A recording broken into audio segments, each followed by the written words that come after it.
Και ήμουνα όλο το βράδυ στα εξωτερικά, έξω εκεί, ξέρετε. Ναι. Και τους έλεγα πάμε μέσα στα εσωτερικά που έχει ζέστη, τίποτα αυτή. Λέει να κάτσουμε εδώ, λέει είμαστε εφημερίδα σήμερα, ήμασταν εφημερίδα.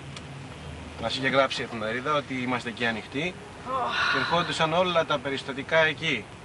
Δεν το ξέρει κανείς αυτό. Όταν δεν έχουν πολλή πίεση τα λάστιχα του ταξί και δεν προλαβαίνω να πάω να τα φουσκώσω, τα περνάω με ένα σκόρδο γύρω-γύρω και φουσκώνουνε μόνα τους. Γιατί έχει μια μυρωδιά το σκόρδο που προκαλεί φούσκωμα. Όταν τρώτε σκορδαλιά πολύ δεν προκαλεί φούσκωμα. Ναι όμως. Τη βάζουμε τη χοντρή σε ένα δωμάτιο μέσα και βάζουμε ένα σάντουιτς πάνω σε ένα τραπεζάκι. Με το που πάει η χοντρή να το πάρει, παπ, στραβάμε μία στο χέρι Και φοβάται. Φοβάται, μία, δύο, τρεις, το τρώει τελικά. Γιατί και που λέτε ξεκίνησα σαν παιδεραστίατρος, ο αστίατρος είναι ο γιατρός της πόλης, το άστι που λέμε. Ναι. Εγώ ήμουνα στην Αθήνα, παιδεραστίατρος, ήμουνα γιατρός για τα παιδιά των υπαλλήλων της ΕΡΑ, της Ελληνικής Ραδιοφωνίας. Αυτοί είχαν ένα κοινό ταμείο και τα παιδιά τους, γι' αυτό λέμε παιδέρα. Ένα ολόκληρο βράδυ κάναμε εγχείρηση σχολικοειδίτη σε ένα κύριο. Αυτόν το φέρανε επειγόντως, σηκωτό από τους πόνους, φώναζε και τέτοια. Τον βάζουμε κάτω, πόναγε εδώ κάτω, τον ανοίγουμε και το λέω και ανατριχιάζω. Δηλαδή βγαίνει από μέσα, κυρία μου, ένα σκουλίκι τέτοιο, μετά συγχωρήσεως. Αυτός τώρα, δηλαδή έτσι και το αφήναμε ακόμα, θα του τρώγε τα σωθικά μέσα. Ένα σκουλίκι τεράστιο. Και πώς κάνει έτσι και πέφτει πάνω στον ένα γιατρό από εμάς, στο λαιμό.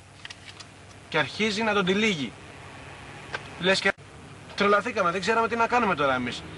Να πλησιάσουμε φοβόμαστε, καταλάβατε, και παίρνουμε μία ένεση να κάνουμε να αναισθητοποιήσουμε το γιατρό να πεθάνει ήσυχα, μην πάει από πνιγμό.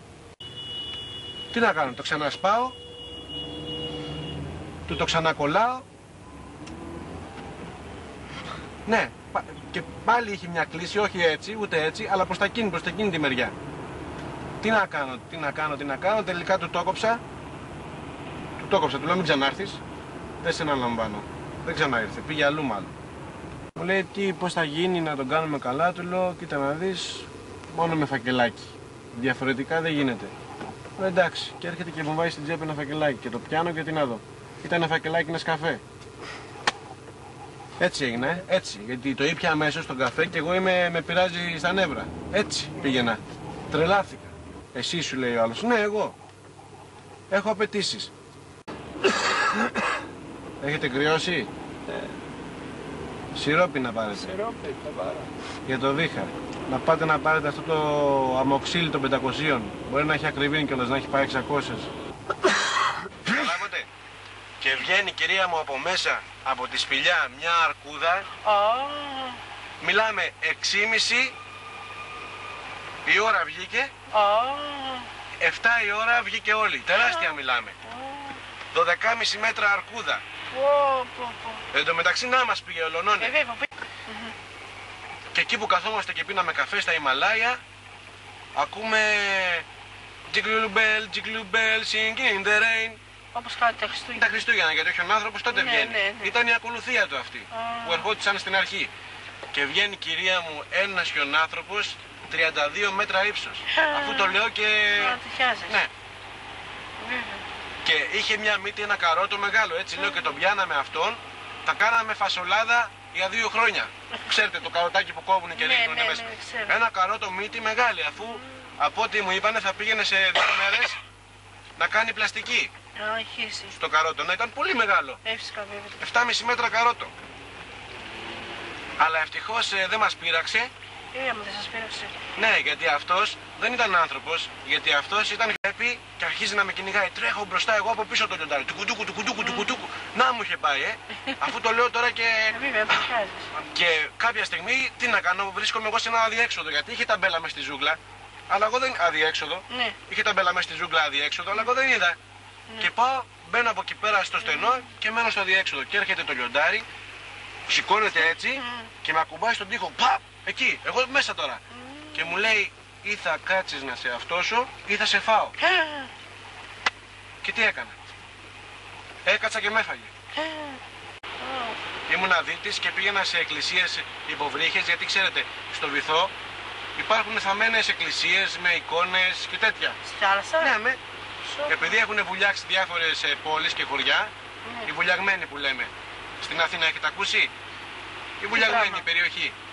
Αυτή λέγεται έτσι επειδή είχε βουλιάξει όλη η πόλη. Και είχε μέσα εκκλησίες οι οποίες είναι θαμμένες στο βυθό. Και εγώ σαν αγιογδίτης βούταγα το βράδυ και έπαιρνα τις εικόνες και τις πούλαγα. Το πράγμα να φωνάζει και να λέει, ας πούμε, αλλά... Έχετε πιάσει σκυλόφερο? Γάβγιζε? Όχι. Με τι το πιάσατε, με φόλα? Όχι, με το δίχτυ. Με δίχτυ, μεγάλο? Είχε καμιά 15 κιλά δηλαδή. Τι ράτσα? Αυτό το πρασινοπό που έρχεται έτσι. Τα πεκινουά λέτε. Πώς θα λέτε τα... Πεκινουά, ναι, το πρασινοπό, ναι. Τα πεκινουά. Με την κοντίγουρα πίσω. Κοντίγουρα. Ναι, πεκινουά είναι αυτά. Ένας λέει είχε πιάσει τσοπανοσκυλόψαρο. Είναι λέει ψάρι κανονικό, αλλά έχει πώς είναι το τσοπανόσκυλο.